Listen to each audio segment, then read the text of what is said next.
السلام عليكم ورحمة الله تعالى وبركاته. لما نقيات يوتيوب بين سلامة عشان وحكو سابسي هاي سيدان اسكو حر لهين تيوتر كينا يوتيوب كينا مركا بتصو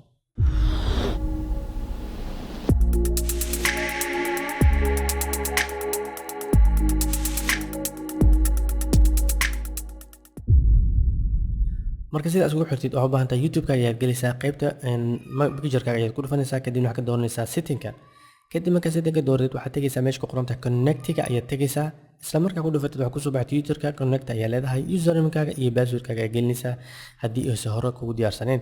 kadib markaa gelisid sign in remainder aad dartid aad dhigi kartaa sidii markastaba aad automatic baa u gashid haddii computer-kaada aad leedahay kadibna thirtan ku dhufano sidaas connect uu sameeyay marka ujeedid ifham touch one so automatic ayuu ugu xiran yahay qaybta kale oo bannerka aad saaranaysaa waxaad saaranaysaa si aad u saartid picture-ka ayaad ku laabanaysaa kadibna waxaad tegaysaa setting kama tegaysid waxaad tegaysaa create studio ayaad tegaysaa kadibna view channel ayaad tegaysaa kadibna bannerka ayaad kuli ku siinaysaa geeskiisa waxaad leedahay add link ayaad leedahay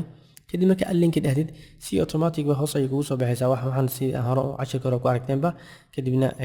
waxaan leenahay ku dar isla markaan ku darnaba linki waxaan leenahay Twitter ayaan leenahay ama si automatic magac ma soo qabanayo markaa laakiin Twitter asay qorina si aan kala aqoono linki badan hadaan leenahay kadibna waxaad Twitter-kaaga ayaad furnaysaa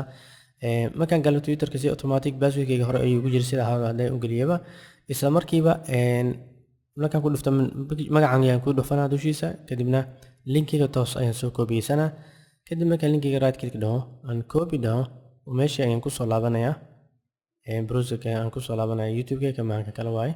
kan right click ayaan leeyahay kadibna waxaan ku leeyahay paste ayaan ku leeyahay kadibna done ayaan leeyahay sidaas marka wuxuu sameynayaa Twitter-ka inuu ku soo daro bannerkii ujeedada uu ku diyaarsan yahay sidaas marka ay u soo degata Twitter-kaaga connect video kasta aad ku aglisay YouTube-kaaga si automatic ayuu ku upload gareynayaa Twitter-kaaga marka insha Allah bidinka ka faa'iideyso wanaas wixii aqoonta hawlaaka u faa'iideey